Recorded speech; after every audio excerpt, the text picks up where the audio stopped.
Don't marry because you're in love. ये मैंने बहुत पहले कहीं पढ़ा था एक दफ़ा, और उस वक्त खैर मुझे इसकी इतनी समझ नहीं थी, लेकिन जब आहिस्ता आहिस्ता ज़िंदगी गुजारी, लोगों को देखा, लोगों की शादियां देखी, फिर मैं ये काउंसलिंग वाली फील्ड में आया, लोगों के मसले समझ आए, तो तब मुझे एक बात समझ आई कि शायद मोहब्बत काफ़ी नहीं होती शादी निभाने के लिए, या शादी जैसा जो रिश्ता है उसको चलाने के लिए सिर्फ़ एक मोहब्बत काफ़ी नहीं होती। और हमारी सोसाइटी में सिर्फ इसी एक एलिमेंट के ऊपर, यानी इसको समझा, यही एक एलिजिबिलिटी क्राइटेरिया समझा जाता है कि क्योंकि दोनों एक दूसरे से मोहब्बत करते हैं तो इनकी शादी कर दो, चाहे वो लड़का कुछ ना करता हो, चाहे वो लड़की में चोर उस तरह से ना हो। तो इसीलिए अब जाके मुझे बड़ा स्ट्रांगली ये रियलाइज़ हुआ है कि लव इज़ नॉट इनफ। प्यार जो होता है ना, प्यार मोहब्बत, ये काफ़ी नहीं होता। अगर आपके पास सिर्फ ये रीज़न है किसी से शादी करने की, तो आप शादी ना करें, फ़िलहाल आप शादी ना करें। क्योंकि स्टेबल होना, मेचोरिटी लेवल होना, मर्द का ख़ास तौर पे फाइनेंशियली स्टेबल होना, औरत का मेच्योर होना, उसकी मेचोरिटी जो स्टेबिलिटी है उसका आना बहुत ज़रूरी होता है। लेकिन हमारी सोसाइटी में ऐसा नहीं होता, और हम लोग अजीब व गरीब चीज़ें हमारी होती हैं कि लड़का क्योंकि एक दूसरे को बड़ा अच्छा वो प्यार मोहब्बत करते हैं तो इनकी शादी कर दें, और फिर 6 7 8 महीने के अंदर ही यही शादी सेपरेशन की तरफ जा रही होती है, क्योंकि उनको समझ ही नहीं आ रही होती इस चीज़ की, और ना उनको किसी ने इसके ऊपर सिखाया होता है, ना उनको चीज़ें बताई होती हैं। मैं कल भी एक पॉडकास्ट देख रहा था, तो उसमें बड़ी खूबसूरत एक जो मेंटोर थे उन्होंने बात की। उन्होंने कहा कि जो 6 7 8 महीने का जो टाइम पीरियड होता है ना आफ्टर मैरिज, इसमें तो आप एक दूसरे को जानना शुरू करते हैं, और ये शॉकिंग है, सरप्राइजिंग है कि 7 8 महीने में लोग ये फ़ैसला कर लेते हैं कि हमें एक दूसरे के साथ नहीं रहना। क्योंकि इसमें तो आप you get to know about each other, आपको एक दूसरे के बारे में पता चलना शुरू होता है। लेकिन इसी में हम लोग गिव अप कर देते हैं, और हम कहते हैं कि शायद ये मेरे मुताबिक नहीं है, वो मेरे मुताबिक नहीं है, और ये इश्यूज़ जो हमारे हैं वो स्टार्ट होने शुरू हो जाते हैं। तो फिर सवाल पैदा होता है कि आखिर फिर शादी इंसान को कब करनी चाहिए। मेच्योरिटी और स्टेबिलिटी का इतना गहरा ताल्लुक़ है जब आप शादी की बात करते हैं, और कहा जाता है कि जब आप वक्त के साथ साथ अक्ल और हिकमत अगर आपको नहीं आती ना, जब आप इस रिलेशन में आते हैं, तो फिर आप शादी ना करें, क्योंकि आपके ऊपर ये एक तो बोझ बन जाएगा, और दूसरा आप ये रिस्पॉन्सिबिलिटी नहीं निभा सकेंगे। और ये कोई ओवरनाइट चीज़ नहीं है, ये कोई मतलब वक्ती तौर पे जज्बाती चीज़ नहीं है करने की, कि आपने कर ली और उसके बाद अल्लाह के भरोसे आपने चीज़ें छोड़ दी और बाद में चीज़ें ठीक होनी शुरू हो जाती हैं। ऐसा नहीं होता, आपको ये ऑन करना पड़ता है रिलेशनशिप, आपको इसको चलाना पड़ता है। अगर आप ये नहीं चलाते और इसको आप ओनरशिप इसकी नहीं लेते हैं, तो फिर इसमें इतनी ज़्यादा तल्ख़ हकीकतें हैं कि शायद वो आप फिर बर्दाश्त नहीं कर सकेंगे। और ये जो एक रिश्ता है आपका, जो कि मतलब समझा ये जाता है कि आसान हो जाती है ज़िंदगी किसी दूसरे के आने से, तो ये आसान नहीं, ये मज़ीद मुश्किल हो जाएगी। और मर्दों के बारे में तो वैसे ही ये कहा जाता है कि if you are too big to respect a woman, अगर आप एक मर्द औरत की इज़्ज़त नहीं कर सकते, या आपको एक औरत की इज़्ज़त करना नहीं सिखाया, तो फिर आप सिंगल रह लें, आप शादी ना करें। क्योंकि आपका शादी करना या आपके माँ बाप का शादी करवाना आपकी, ये किसी की ज़िंदगी बर्बाद करने के मुतरादिफ़ हो सकता है। और बिल्कुल ऐसा होता है, हमने सोसाइटी में देखा कि आजकल शादी के बाद जाके पता चलता है लड़के को, उसको ये एहसास होता है कि मैंने तो ये शादी नहीं करनी थी, या मेरी तो शादी ये ज़बरदस्ती करा दी थी, या मैं तो यहाँ पे चाहता ही नहीं था। पहले ये सारी चीज़ें नहीं सोची जाती। और ख़ास तौर पे जो आजकल केसेस आ रहे हैं, जो सेपरेशन के इश्यूज़ हैं, जो डिवोर्स के इश्यूज़ हैं, बढ़ते जा रहे हैं, उनसे भी ये चीज़ का एहसास होता है और पता चलता है कि शायद तरबियत में कहीं ना कहीं कमी रह गई है। यानी उस तरह से मर्दों की शायद तरबियत नहीं की गई है। नो डाउट मैं ये मानता हूँ कि औरतों की साइड से भी बहुत ज़्यादा गैप्स हैं।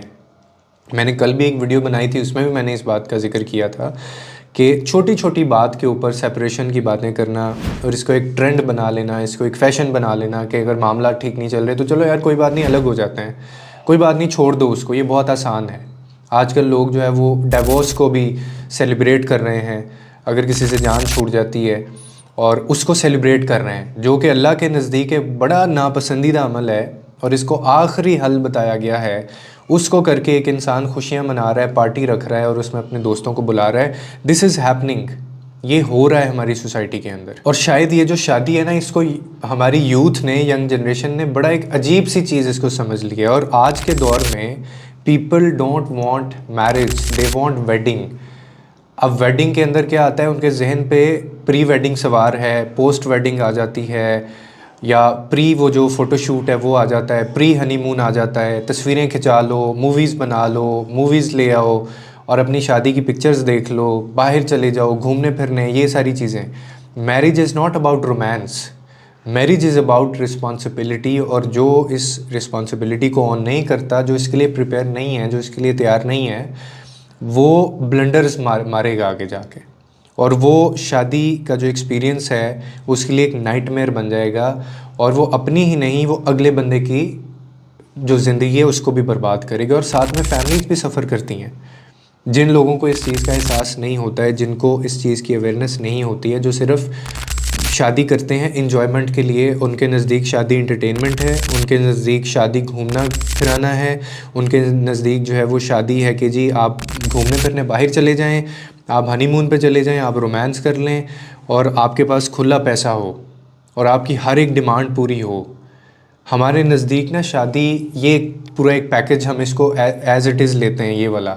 लेकिन no one talks about this responsibility कि आपको किस किस चीज़ को ऑन करना है और आपका इसमें रोल क्या है। और मैं आपको एक बात बताऊं कि marriage will be the first thing जो खिड़की से बाहर जाएगा सबसे पहले। वंस यू गेट्स मैरी, आपकी शादी हो गई तो ये जो शादी है ना, ये खिड़की से बाहर चली जाएगी, और जो रह जाएगी बाकी वो सिर्फ रिस्पॉन्सिबिलिटी होगी। और जब एक इंसान के सर पे ये पड़ती है तो फिर उसको समझ आता है कि अच्छा यार, मैंने तो शादी कुछ और समझ के की थी, मुझे तो लगता था कि शायद it was all about romance, entertainment, enjoyment और बाहर घूमना फिराना, ये सारी चीज़ें। लेकिन इसमें तो बहुत तलखियाँ हैं, इसमें तो बहुत हार्श रियलिटीज़ हैं, इसके अंदर तो बहुत सी ऐसी चीज़ें हैं जो मुझे बताई नहीं गई थी। इसमें तो फाइनेंशियल स्टेबिलिटी है, इसमें तो पेशेंस हैं, इसके अंदर तो सब्र है, बर्दाश्त है, टॉलरेट लेवल है मेरा, इसके अंदर कंप्रोमाइज़ेज़ हैं। और एक चीज़ जो हमें समझ नहीं आती ख़ास तौर पे इस रिश्ते के अंदर, कि आपकी जो खुशी है, your happiness is your responsibility, और जो दूसरे आपके पार्टनर की जो खुशी है वो उसकी रिस्पॉन्सिबिलिटी है। लेकिन इस जैसे ही रिश्ते में लोग आते हैं और वो ये समझ बैठते हैं कि मुझे वो खुश करेगा तो मैं खुश होऊंगी या होऊंगा, और ये समझ बैठती हैं कि मुझे वो मैं उसको खुश करूंगी तो वो खुश होगा, जबकि ऐसा नहीं है। इस रिश्ते के अंदर दोनों साइड से कंप्रोमाइज़ेस होते हैं, और दोनों साइड से अंडरस्टैंडिंग जब तक नहीं होती, एक बंदा अगर अड़ जाएगा ना, एक बंदा इस रिलेशन में ये समझना शुरू कर दे कि मुझसे नहीं, मतलब मैं मेरे साथ जो होता है ना वो ठीक नहीं है, और वो अपनी जो उसकी रॉन्ग डूइंग्स हैं वो उसको भूल जाता है, वो उसके तरफ उसका ध्यान नहीं जाएगा, तो वो बर्बादी शुरू हो जाएगी उसके बाद।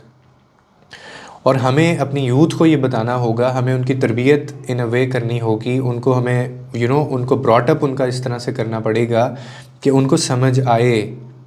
3-4 फैक्टर्स हैं, कभी उन फैक्टर्स पे भी इंशाल्लाह बात करेंगे, लेकिन मैं आपको उनका बता देता हूँ, डिटेल में हम डिस्कस बाद में कर लेंगे कि शादी कामयाब ना होने की 4-5 रीज़न्स होती हैं। एक तरबियत का बहुत एलिमेंट होता है कि वो किस घर से आ रहा है बच्चा या बच्ची, उसकी माँ बाप उन्होंने उसको क्या चीज़ें सिखाई हैं। नंबर 2, उसका ख़ुद की जो मेंटल लेवल है, उसकी ख़ुद की जो मैच्योरिटी है, उसकी ख़ुद की जो एक स्टेबिलिटी है लाइफ को लेके, वो कैसी है। और नंबर 3, इन्वायरमेंट का बहुत फ़र्क होता है कि जिस घर में वो जा रही है या जा रहा है उस घर का इन्वायरमेंट क्या है। और चौथे नंबर पे आ जाता है कि वो ज़िंदगी को कैसे लेता है। उसके लिए अगर हर चीज़ लाइटर नोट पे है, अगर वो कहता है ये ज़िंदगी जो है वो सिर्फ़ चिल करने का नाम है, ज़िंदगी जो है वो सिर्फ़ मौजें मारने का नाम है, एंजॉय करने का नाम है, तो फिर वो इस रिश्ते को बिगाड़ देगा। क्योंकि ज़रा सी उसके ऊपर मुसीबत आएगी, ज़रा सी तलखी आएगी, ज़रा से ऐसे उसकी लाइफ के अंदर चैलेंजेस आएंगे, वो बर्दाश्त नहीं कर पाएंगे। तो इसमें 4-5 रीज़न्स होते हैं, लेकिन उन रीज़न्स के ऊपर फिर बात करेंगे। जाते जाते फिर मैं आपको एक बात कह के जा रहा हूँ कि marriage is not about just love, it is more than a love, it is about responsibility जो आपको शेयर करनी पड़ती है। ठीक है। और अगर if you are marrying to someone just because you fell in love with him और हर, तो मत करें आप। साथ में स्टेबिलिटी, मैच्योरिटी, फाइनेंशियल स्टेबिलिटी, इन चीज़ों को भी देख के फिर ये फ़ैसला लीजिएगा। अदरवाइज़ आपका इतना बुरा एक्सपीरियंस होने वाला है और आप सारी ज़िंदगी दूसरों को कहते रहेंगे कि भाई शादी ना करना। लोगों के लिए आसानियाँ पैदा करें, रब आपके लिए आसानियाँ पैदा करेगा।